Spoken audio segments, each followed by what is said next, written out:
दिल टूट गइल रे साथ छूट गइल रे, दिल टूट गइल रे साथ छूट गइल रे।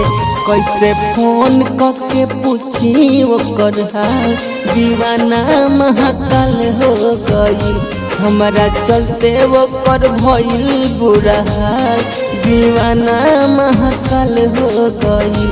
दिल टूट गइल रे साथ छूट गइल रे।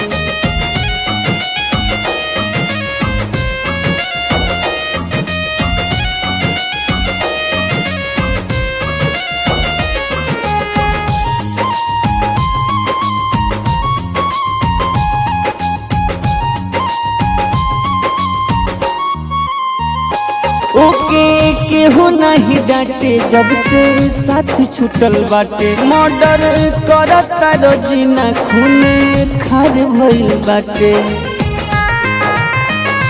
ओके केहू नहीं डांटे जब से साथ छूटल बाटे, मर्डर करता रोजीना खून खार भइल बाटे। ओसे मिलल भइल कई साल, दीवाना महाकाल हो गई हमारा चलते वो कर भइल बुरा हाल, दीवाना महाकाल हो गई।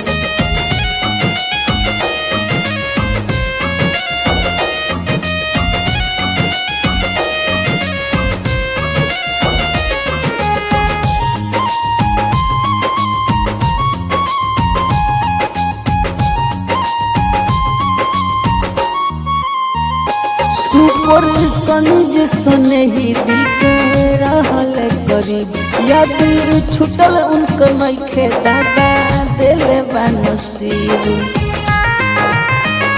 सुपर संज सुने ही दिल के रहल करीब, याद छुटल उनकर नइखे दादा दिल बनसीब। राइटर कन्हैया सुरेंद्र कैले काल, दीवाना महाकाल हो गई हमरा चलते वो पर भइल बुरा हाल, दीवाना महाकाल हो गई।